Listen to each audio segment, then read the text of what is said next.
राम राम दोस्तों, कैसे हैं आप लोग। आशा करते हैं कि बढ़िया होंगे।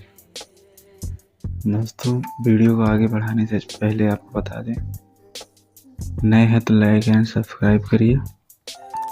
और आज हम जिस कहानी की बात करने वाले हैं उसका नाम है परीक्षा। प्रेमचंद की प्रसिद्ध कहानी परीक्षा के बारे में आज हम लोग बात करेंगे। तो चलते हैं, कहानी को स्टार्ट करते हैं। जब रियासत देवगढ़ के दीवान सरदार सुजान सिंह बड़े बूढ़े हुए तो परमात्मा की याद आई।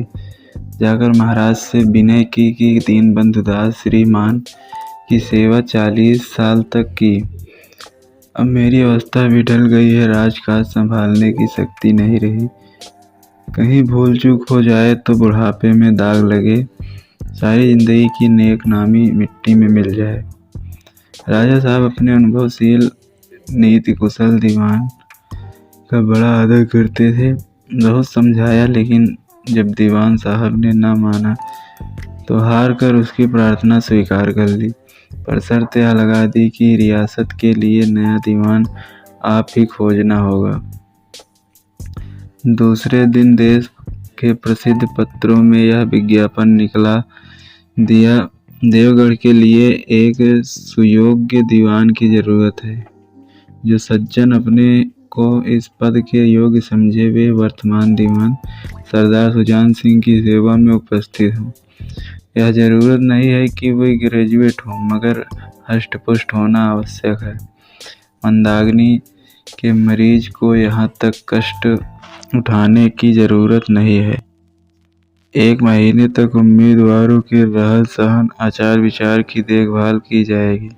विद्या का कम परंतु कर्तव्य का विचार किया आएगा।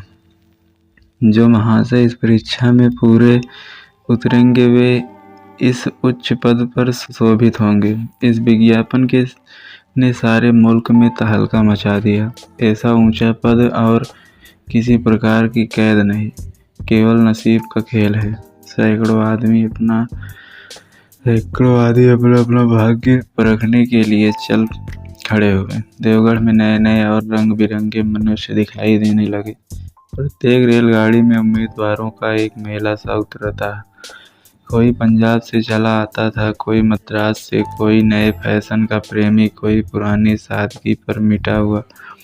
पंडितों और मौलवियों को भी अपने अपने भाग्य की परीक्षा करने का अवसर मिला। बेचारे सनद के नाम रोया करते थे, यहाँ उसकी कोई ज़रूरत नहीं थी। रंगीन इमामे, चोगे और नाना प्रकार के अंगरखे और कंटोप देवगढ़ में अपनी सज धज दिखाने लगे, लेकिन सबसे विशेष संख्या ग्रेजुएट की थी, क्योंकि सनद की कैद में न होने पर भी सनद से पर्दा तो ढका रहता। सरदार सुजान सिंह ने इस महानुभाव के आदर सत्कार का बड़ा अच्छा प्रबंध कर दिया था। लोग अपने अपने कमरों में बैठते हुए रोजेदार मुसलमानों की तरह महीने की दिन गिना करते हैं। हर एक मनुष्य अपने जीवन को अपनी बुद्धि के अनुसार अच्छे रूप में दिखाने की कोशिश करता था। मिस्टर 9 बजे दिन तक सोया करते थे। आजकल के बगीचे में टहलते हुए उषा का दर्शन करते थे। मी बा को हुक्का पीने की लत थी। आजकल बहुत रात गए किवाड़ बंद करके अंधेरे से सिगार पीते थे। मी दासा और जा से उनके घरों पर नौकरों के नाक में दम था, लेकिन ये सज्जन आजकल आप और जनाब के बगैर नौकरों से बातचीत नहीं करते थे। महाशय नास्तिक थे, हक्सले के उपासक, मगर आजकल उनकी धर्मनिष्ठा देखकर मंदिर के पुजारी को पदच्युत हो जाने की शंका लगी रहती थी। मिला की किताब में घृणा थी, परंतु आजकल वे बड़े बड़े ग्रंथ देखने पढ़ने में डूबे रहते थे। जिससे बात कीजिए वह नम्रता और सदाचार का देवता बना मालूम देता था। शर्मा जी घड़ी रात से ही वेद मंत्र पढ़ने में लगे रहते थे और मौलवी साहब को नमाज और तलावत के सिवा और कोई काम न था। लोग समझते थे कि एक महीने का झंझट है, किसी तरह काट ले, कहीं कार्य सिद्ध हो गया तो कौन पूछता है। लेकिन मनुष्यों का वह बूढ़ा जौहरी आड़ में बैठा हुआ देख रहा था कि इन बगुलों में हंस कहाँ छिपा है। एक दिन नए फैशन वालों को सूझी कि आपस में हॉकी का खेल हो जाए। यह प्रस्ताव हॉकी के मंजे हुए खिलाड़ियों से पेश किया। यह भी तो आखिर एक विद्या ही है, इसे क्यों छिपा रहे हैं। संभव है कुछ हाथों की सफाई ही काम कर जाए। चलिए, तय हो गया। फील्ड बन गई, खेल शुरू हो गया और गेंद की किसी दफ्तर के अप्रेंटिस की तरह ठोकरें खाने लगी। रियासत देवगढ़ में यह खेल बिल्कुल निराली बात थी। पढ़े लिखे भले मानुस ने लोग शतरंज और ताश और गंभीर खेल खेलते थे। दौड़ कूद के खेल बच्चों के खेल समझे जाते थे। खेल बड़े उत्साह से जारी था। धावे के लोग जब गेंद को लेकर तेजी से दौड़ते तो जान पड़ता था कि कोई लहर बढ़ती चली आती है। लेकिन दूसरी ओर से खिलाड़ी इस बढ़ती हुई लहर को इस तरह रोके लेते थे कि मानो लोहे की दीवार है। संध्या तक यही धूमधाम रही।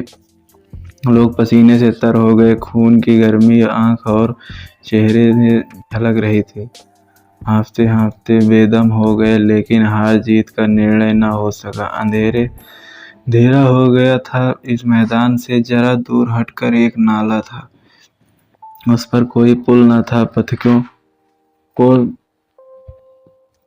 पथिकों को नाले में से चलकर आना पड़ता था। खेल अभी बंद ही हुआ था और खिलाड़ी लोग बैठे दम ले रहे थे कि एक किसान अनाज से भरी हुई गाड़ी लिए हुए उस नाले में आया। लेकिन कुछ तो नाले में कीचड़ था और कुछ उसकी चढ़ाई इतनी ऊंची थी कि गाड़ी ऊपर न चढ़ सकती थी।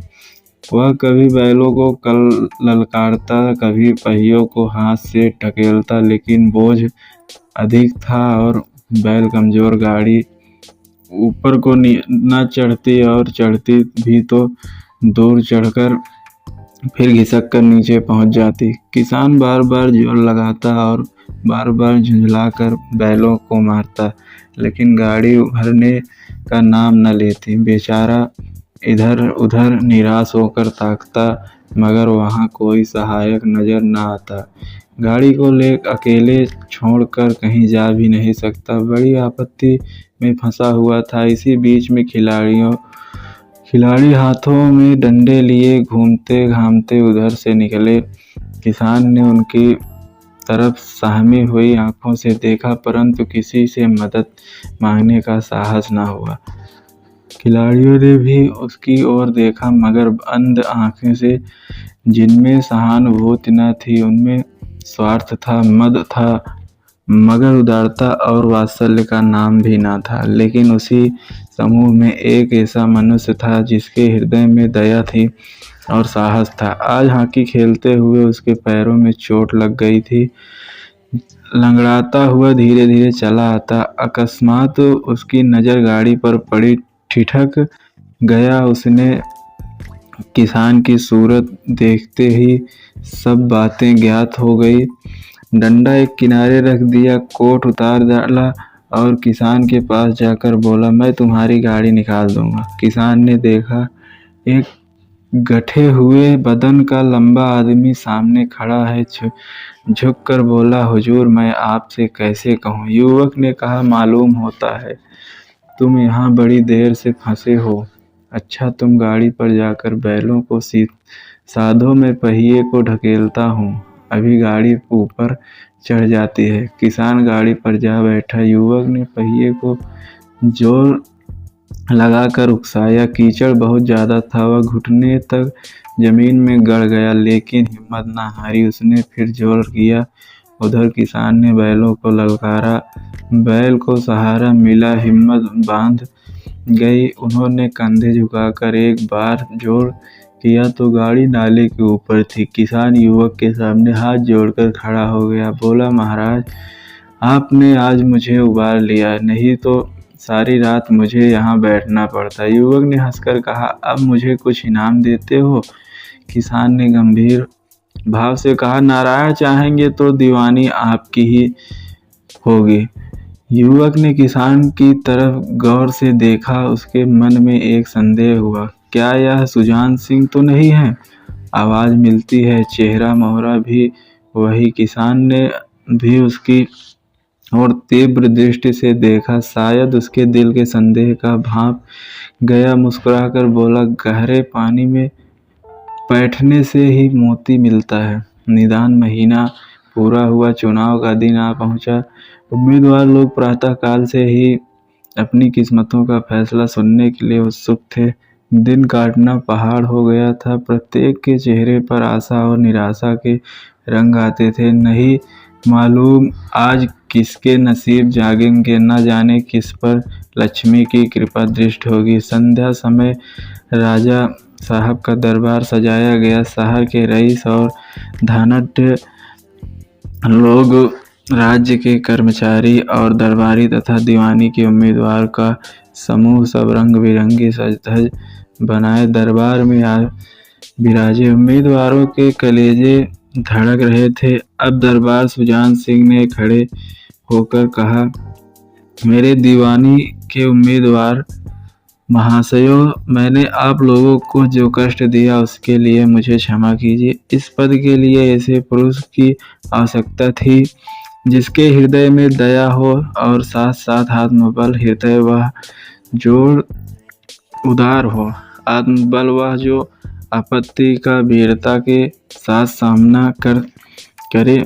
और इस रियासत के सौभाग्य से हमें ऐसा पुरुष मिल गया है। ऐसे गुण वाले संसार में कम है और जो है वो कीर्ति और मान के शिखर पर बैठे हुए हैं। उन तक हमारी पहुंच नहीं है। मैं रियासत को पंडित जानकी दास सा दीवान पाने पर बधाई देता हूँ। रियासत के कर्मचारियों और रईसों ने जानकी नाथ की तरफ देखा। उम्मीदवार दल की आंखें उधर उठी, मगर उन आंखों में सत्कार था, इन आंखों में ईर्ष्या। सरदार साहब ने फिर फरमाया, आप लोगों को यह स्वीकार करने में कोई आपत्ति न होगी कि जो पुरुष स्वयं जख्मी होकर भी एक गरीब किसान की भरी हुई गाड़ी को दलदल से निकालकर नाले के ऊपर चढ़ा दे, उसके हृदय में साहस, आत्मबल और उदारता का वास है। ऐसा आदमी गरीबों को कभी न सताएगा। उसका संकल्प दृढ़ है जो उसके चित्त को स्थिर रखेगा। वह चाहे तो धोखा खा जाए, परंतु दिया और धर्म से कभी ना हटेगा। इस कहानी की कुछ अनमोल बातें हैं, जैसे नंबर 1, 3 चीज़ें याद रखना जरूरी है। नंबर 1, सच्चाई, कर्तव्य और मृत्यु। 3 चीज़ें असल उद्देश्य से रोकती है, बदचलनी, क्रोध और लालच। 3 चीज़ें कोई चुरा नहीं सकता, बुद्धि, चरित्र और हुनर। 3 चीज़ें निकल कर वापस नहीं आती हैं, तीर कमान से, बात जबान से और प्राण शरीर से। 3 व्यक्ति वक्त पर पहचाने जाते हैं, स्त्री, भाई और मित्र। 3 चीज़ें जीवन में एक बार मिलती हैं, माता पिता और जवानी। दोस्तों, ये कहानी अच्छी लगी हो तो लाइक करिए।